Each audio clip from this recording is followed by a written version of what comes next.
ప్రియమైన వాళ్ళారా, ప్రభువైన యేసుక్రీస్తు నామములో ఈ యొక్క ఉదయకాల సమయాన మీ అందరికీ నాకు హృదయపూర్వక వందనాలు తెలుపుకుంటున్నాను. ఈ రోజంతా కూడా మీరు చేయబోయే అన్ని విషయాల్లో దేవుని హస్తము మీకు తోడయ్యుండి మీకు జయాన్ని కలుగజేయునుగాక.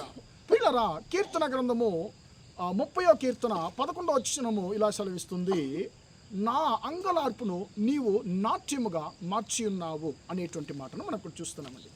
ప్రియమైన దేవుని బిడ్డ, ఈ యొక్క ఉదయకాల సమయాన దేవుడు నిన్ను నన్ను చూసి ఆయన అంటున్నాడు, నా కుమారుడు నా కుమార్తె, నీ యొక్క అంగలార్పును నేను నాట్యముగా మార్చబోతున్నానని ఆయన అంటున్నాడండి. ప్రియులారా, పరిశుద్ధ గ్రంథములో ఎంతోమంది దేవుని యొక్క దాసులు వారు అనేక విషయాల కొరకు అంగలార్చినట్లుగా మనం చూస్తున్నామండి. ఉదాహరణకి మనము దావీదు భక్తులు తీసుకున్నామంటే ఆయన ఎన్నో విషయాల కొరకు ఆయన ఏడ్చేది, ఆయన అంగలార్చేది మనం చూస్తున్నాం ప్రియులారా. కానీ ఈ యొక్క వచనం నేను చదివినప్పుడు ఒక వ్యక్తిని గురించి పరిశుద్ధాత్మ దేవుడు నాకు గుర్తు చేశాడు. ఆ యొక్క పరిశుద్ధాత్మ ఆ వ్యక్తిని గురించి ఈరోజు మనం ధ్యానించుకుందామండి. ఆ వ్యక్తి ఎవరంటే యాకోబు. ప్రియులారా, మనకు యాకోబు అనేటువంటి ఇశ్రాయేలు గురించి మనకు బాగా మనం అందరం కూడా ఎరిగి ఉన్నాం, మనలో చాలామంది ఎరిగి ఉన్నామండి. ఈ యొక్క యాకోబు యొక్క జీవితంలో ఆయన ఒక ప్రత్యేకమైన విషయాన్ని కొరకు ఆయన అంగలార్చినట్లుగా పరిశుద్ధ గ్రంథం మనతో చెప్తుంది ప్రియులారా. ఆదికాండము 37వ అధ్యాయంలో తన యొక్క కుమారులు ఏం చేస్తున్నారంటే ప్రియులారా, ఒక వస్త్రాన్ని ప్రియులారా తీసుకొచ్చి ఆ యొక్క యాకోబుకు పంపించి, ఆ యొక్క యాకోబు దగ్గర అడుగుతున్న, అయ్యా ఇది నీ కుమారుడైనటువంటి యోసేపు యొక్క వస్త్రమేనా, చూడుము అని చెప్పి వారు అన్నప్పుడు యాకోబు ఆ యొక్క వస్త్రాన్ని చూసి, ఇది నా కుమారుడైనటువంటి యోసేపు యొక్క వస్త్రమే, ఒక దుష్ట మృగము, ఒక భయంకరమైన మృగము అతన్ని కొట్టివేసింది, అతను చంపేసిందని చెప్పి ఆ యొక్క వస్త్రాన్ని తన చేతిలో పట్టుకొని ఆయన ఏడుస్తున్నాడు. అయ్యో, నాకు కుమారుడైనటువంటి యోసేపు చనిపోయాడని చెప్పి ఆయన అంగలారుస్తున్నాడు. ప్రియులారా, నేను అనుకుంటున్నాను, ఆ యొక్క అంగలార్పు ఎన్ని సంవత్సరాలు కొనసాగిందంటే దాదాపు 13 సంవత్సరాలు ఆ యొక్క అంగలార్పు కొనసాగింది.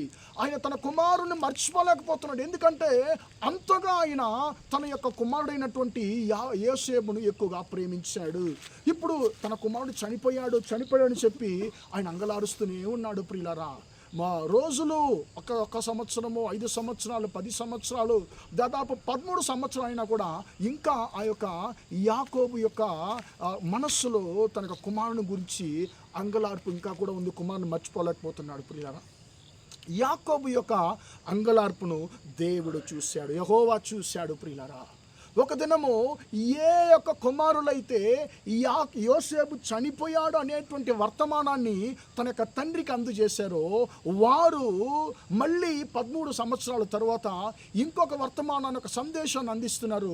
నీ కుమారుడైనటువంటి యోసేపు చనిపోలేదయ్యా, నీ కుమారుడైనటువంటి యోసేపు ప్రాణంతో ఉన్నాడు, సజీవంగానే ఉన్నాడు, అతడు ఐగుప్తుకు అంతా కూడా అతడు అధికారిగా ఉన్నాడు, ఐగుప్తు దేశాన్ని ఏలుతున్నాడు అనేటువంటి మంచి సంతోషమైనటువంటి వర్తమానాన్ని ఆయన తన కుమారుల ద్వారా యాకోబు వింటున్నాడు. విన్నప్పుడు ఆయన యొక్క అంగలార్పంతా కూడా సంతోషంగా, చెప్పాలంటే ఆయన గంతులు వేసేంత సంతోషము, ఆయన నాట్యమాడేటువంటి సంతోషం ఆయనకు కలుగుతుంది. ప్రియులారా, వెంటనే ఆయన అంటున్నాడు, నా కుమారుడైన యోసేపు ప్రాణంతో ఉన్నాడు కదా, ఇది నాకు చాలు, నేను చనిపోవడానికి ముందుగా నేను వెళ్ళి అతన్ని నేను కలుసుకుంటాను, నేను చూస్తానని చెప్పి ఆయన బయలుదేరి వెళ్ళాడు. ప్రియులారా, ఆయన ఆ యొక్క యాకోబు చనిపోవడానికి ముందుగా యోసేపుతో ఒక మాట అంటున్నాడు, యోసేపు, నిన్ను ఈ యొక్క ముఖాన్ని నేను చూస్తానని చెప్పి నేను అనుకోలేదు, కానీ ఇదిగో నీ యొక్క సంతానాన్ని కూడా, నీ యొక్క కుమారులను కూడా చూడడానికి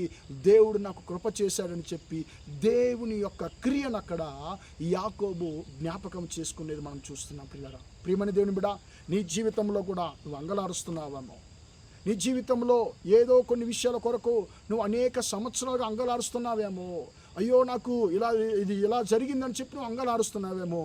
ఈ యొక్క ఉదయకాల సమయాన దేవుడు నిన్ను చూసి ఆయన అంటున్నాడు, సజీవము గల దేవుడు, ఆయన సజీవంగా ఉండేటువంటి దేవుడు యేసుక్రీస్తు నిన్ను చూసి ఆయన అంటున్నాడు, నా కుమారుడు, నా కుమార్తె, నువ్వు దేని కొరకు అంగలారుస్తున్నావో నీ అంగలార్పు నేను నాట్యంగా మార్చబోతున్నానని చెప్పి ఆయన నీతో మాట్లాడుతున్నాడు. యాకోబు యొక్క అంగలార్పును నాట్యముగా మార్చిన దేవుడు నీ అంగలార్పును కూడా ఆయన నాట్యంగా మార్చే దేవుడుగా ఉంటున్నాడు. నీ యొక్క అంగలార్పేంటో నువ్వు దేవుని దగ్గర చెప్పుకుంటావా? ఖచ్చితంగా దేవుడు నీ యొక్క అంగలార్పనైనా మార్చే దేవుడుగా ఉన్నాడు. ప్రార్థన చేద్దామా? ప్రేమగల మా తండ్రి, దయగల దేవా, నీ బంగారు పాదాలకు స్తుతులు స్తోత్రాలు చెల్లిస్తున్నాను తండ్రి. అయ్యా, నా యొక్క అంగలార్పును నువ్వు నాట్యముగా మార్చినావు అన్న మాట ప్రకారం తండ్రి, ఈ యొక్క వచనము యేసు నామములో తండ్రి మా సహోదర సహోదరుల యొక్క జీవితంలో 100% నెరవేరునుగా కానీ ప్రార్థిస్తున్నాను.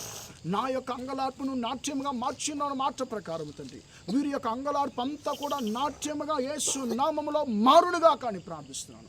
అయ్యా, ఈరోజంతా కూడా మా సహోదర సహోదరులు చేసే అన్ని విషయాల్లో మీ హస్తం వరకు తోడయిండి జయాన్ని కలుగజేయమని ప్రార్థిస్తున్నాను. వారి యొక్క దుఃఖమంతా సంతోషంగా మారునుగా కానీ ప్రార్థిస్తున్నాను. దేవా, మీరు దీవించండి, ఆశీర్వదించండి, ఒక్కొక్కరిని బలపరచమని యేసు నామములో ప్రార్థించి అడిగి వేడుకొంటున్నాను తండ్రి. ఆమేన్, ఆమేన్. ప్రియులారా, దేవుడు దీవించి ఆశీర్వదించుగాక. Praise the lord.